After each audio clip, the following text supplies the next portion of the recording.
नमस्कार, स्वागत है आपका हमारे YouTube चैनल पर।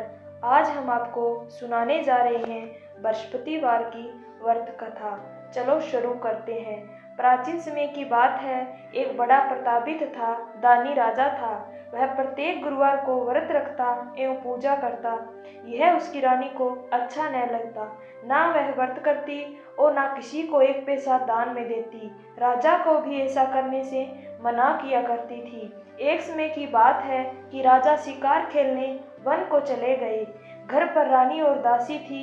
उस समय गुरु बृहस्पति देव साधु का रूप धारण कर राजा के दरवाजे पर भिक्षा मांगने आए। साधु ने रानी से भिक्षा मांगी तो वह कहने लगी, हे साधु महाराज, मैं इस दान और पुण्य से तंग आ गई हूँ। आप कोई ऐसा उपाय बताएं जिससे यह सारा धन नष्ट हो जाए और मैं आराम से रह सकूं।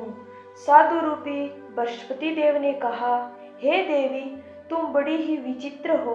संतान और धन से भी कोई दुखी होता है।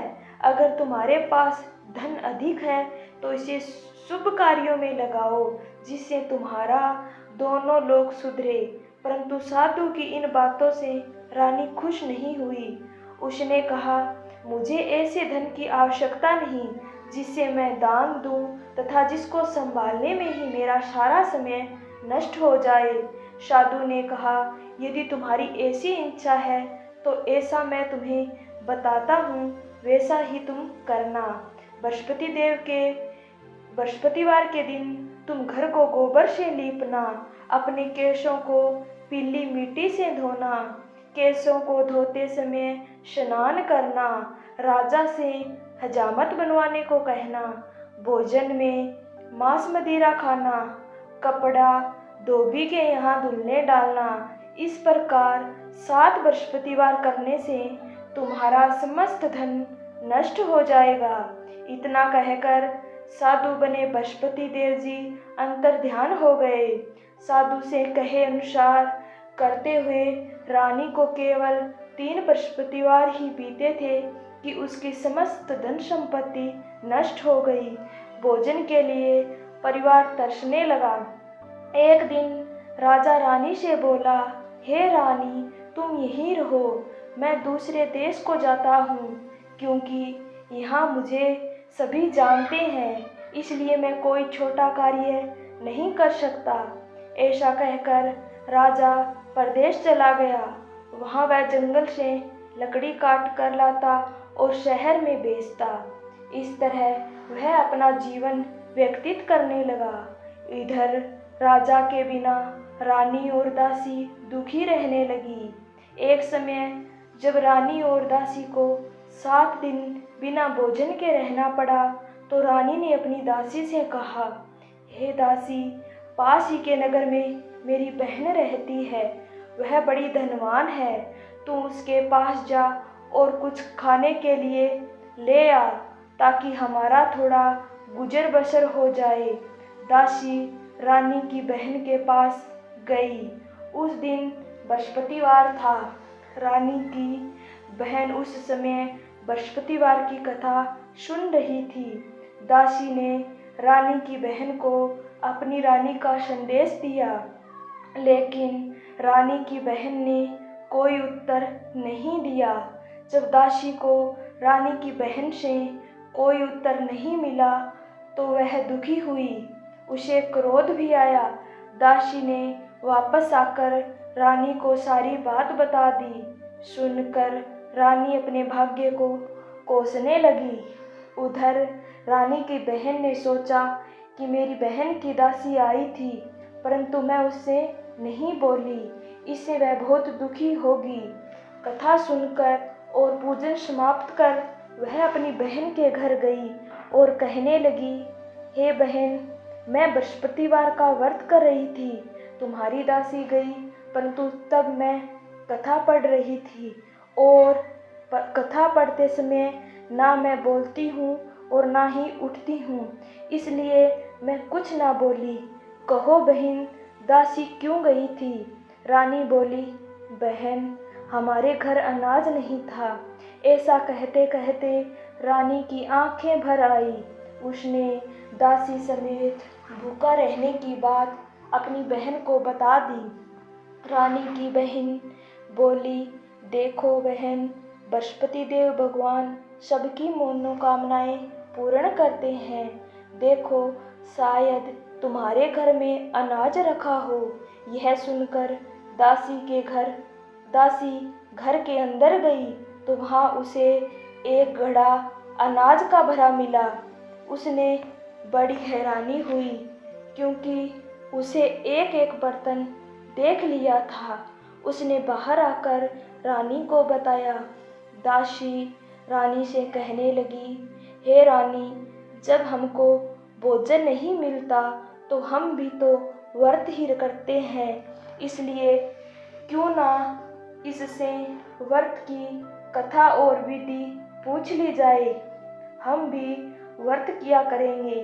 दासी के कहने पर रानी ने अपनी बहन से बृहस्पतिवार व्रत के बारे में पूछा। उसकी बहन ने बताया, बृहस्पतिवार के व्रत में चने की दाल और मुनका से विष्णु भगवान का केले की जड़ से पूजन करें तथा दीपक जलाएं, पीला भोजन करें तथा कथा सुनें। इससे गुरु भगवान प्रसन्न होते हैं और सबकी मनोकामनाएं पूर्ण करते हैं। व्रत और पूजन की विधि बताकर रानी की बहन अपने घर लौट आई। रानी और दासी दोनों ने निश्चय किया कि बृहस्पति देव भगवान का पूजन वो जरूर करेंगी। 7वें दिन जब बृहस्पतिवार आया तो उन्होंने व्रत रखा। घोड़साल में जाकर चना और गुड़ बीन लाई तथा उसकी दाल से केले की जड़ तथा विष्णु भगवान का पूजन किया। अब पीला भोजन कहाँ से आए? दोनों बड़ी दुखी हुई, परंतु उन्होंने व्रत किया था इसलिए बृहस्पति देव भगवान बड़े प्रसन्न थे। एक साधारण व्यक्ति के रूप में वे 2 थालों में सुंदर पीला भोजन लेकर आए और दासी को देकर बोले, हे दासी, यह भोजन तुम्हारे लिए और तुम्हारी रानी के लिए है, इसे तुम दोनों ग्रहण करना। दासी भोजन पाकर बहुत प्रसन्न हुई। उसने रानी को सारी बात बताई।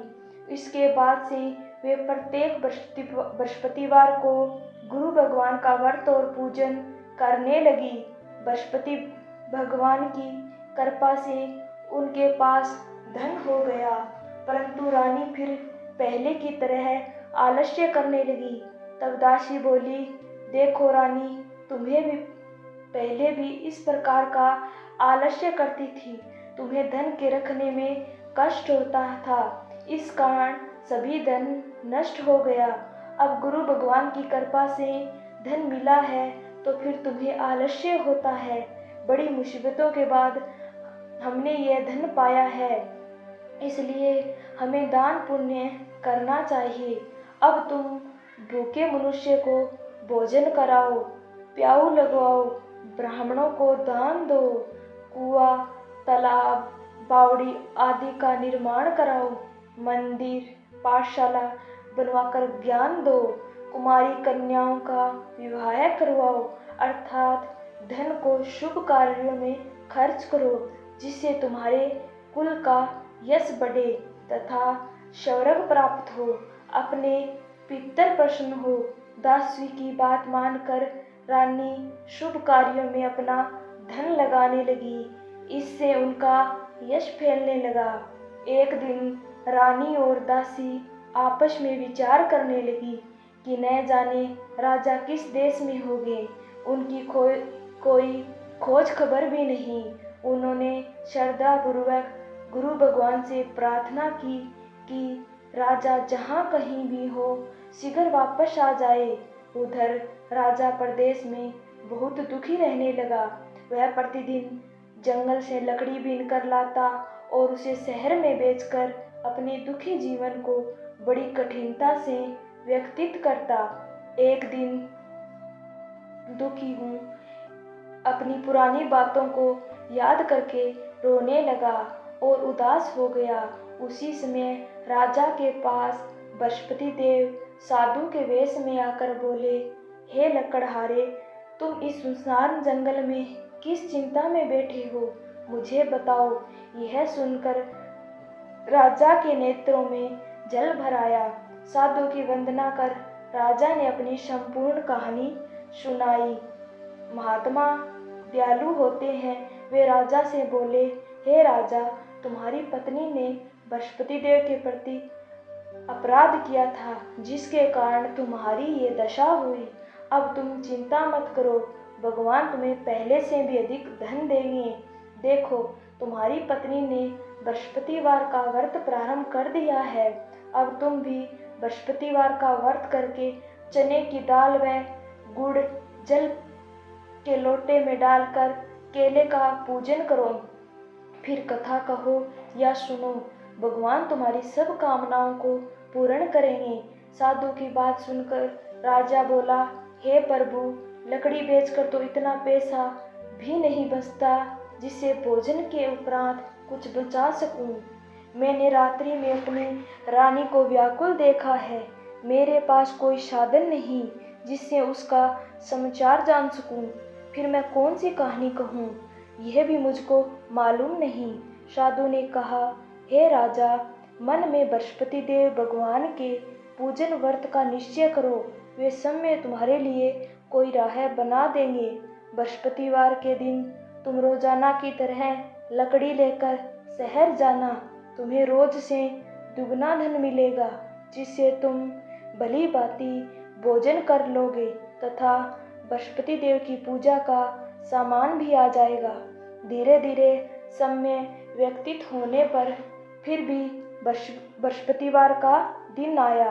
राजा जंगल से लकड़ी काटकर शहर में बेचने गया। उस दिन और दिनों से अधिक धन मिला।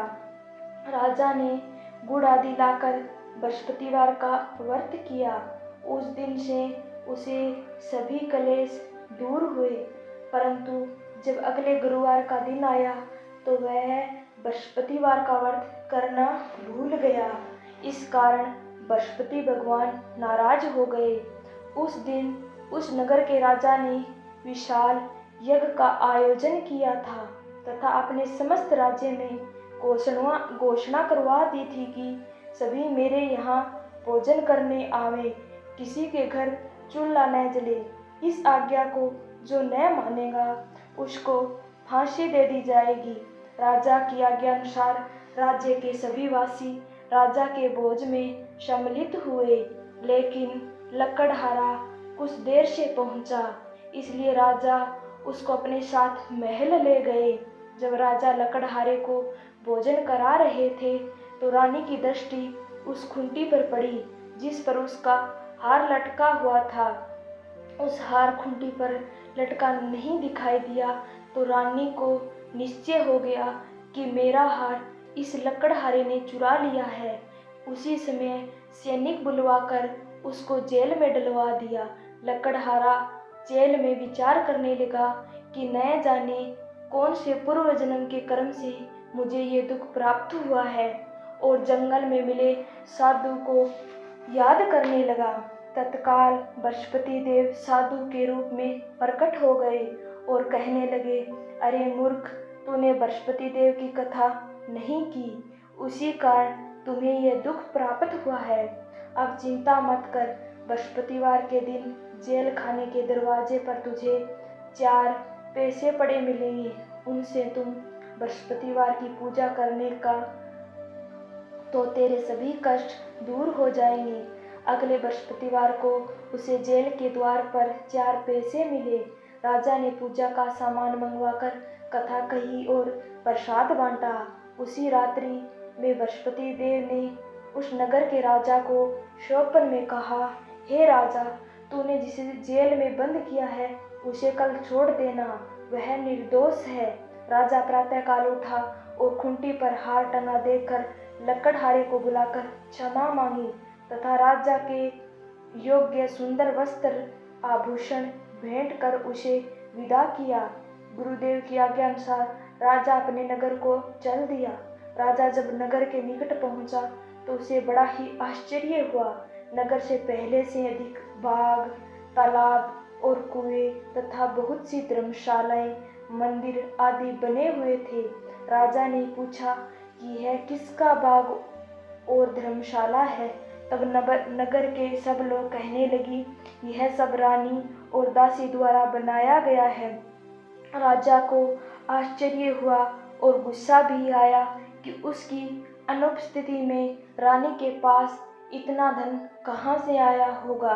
जब रानी ने यह खबर सुनी कि राजा जी आ रहे हैं तो उसने अपनी दासी से कहा, हे दासी, देख, राजा हमको कितनी बुरी हालत में छोड़ गए थे। वह हमारी ऐसी हालत देखकर लौट न जाए, इसलिए तुम दरवाजे पर खड़ी हो जा।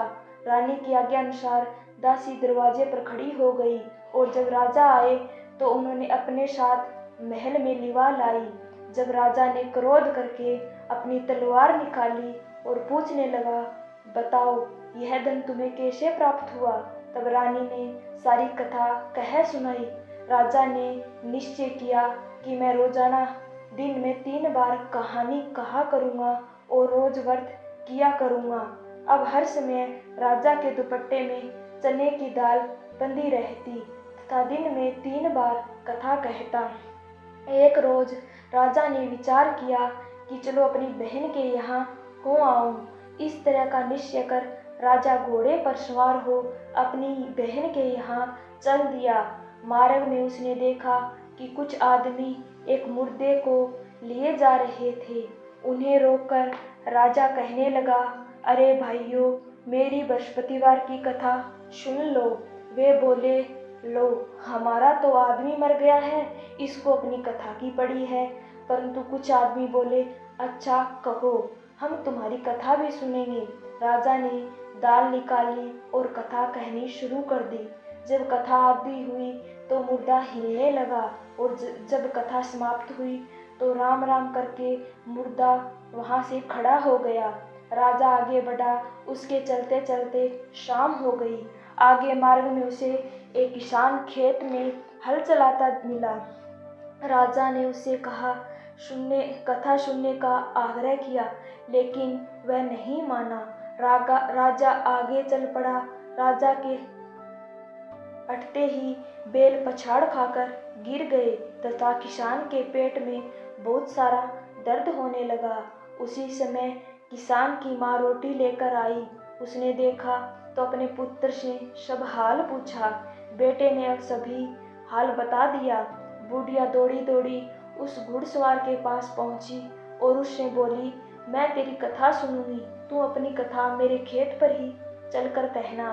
राजा ने लौटकर बुढ़िया के खेत में जाकर कथा कही, जिनके सुनते ही बैल खड़े हो गए तथा किसान के पेट का दर्द भी बंद हो गया। राजा अपनी बहन के घर पहुंच गया। बहन ने भाई की खूब मेहमानी की। दूसरे रोज प्रातःकाल राजा जागा तो वह देखने लगा कि सब लोग भोजन कर रहे थे। राजा ने अपनी बहन से पूछा, ऐसा कोई मनुष्य है जिसने भोजन नहीं किया हो, जो मेरी बृहस्पतिवार की कथा सुन ले? बहन बोली, हे भैया, यह देश ऐसा ही है। यहाँ लोग पहले भोजन करते हैं, बाद में कोई अन्य काम करते हैं। फिर वह एक कुम्हार के घर गई जिसका लड़का बीमार था। उसे मालूम हुआ कि उसके यहाँ 3 दिन से किसी ने भोजन नहीं किया है। रानी ने अपने भाई की कथा सुनने के लिए कुम्हार से कहा। वह तैयार हो गया। राजा ने जाकर बृहस्पतिवार की कथा कही, जिसको सुनकर उसका लड़का ठीक हो गया। अब तो राजा को प्रशंसा होने लगी।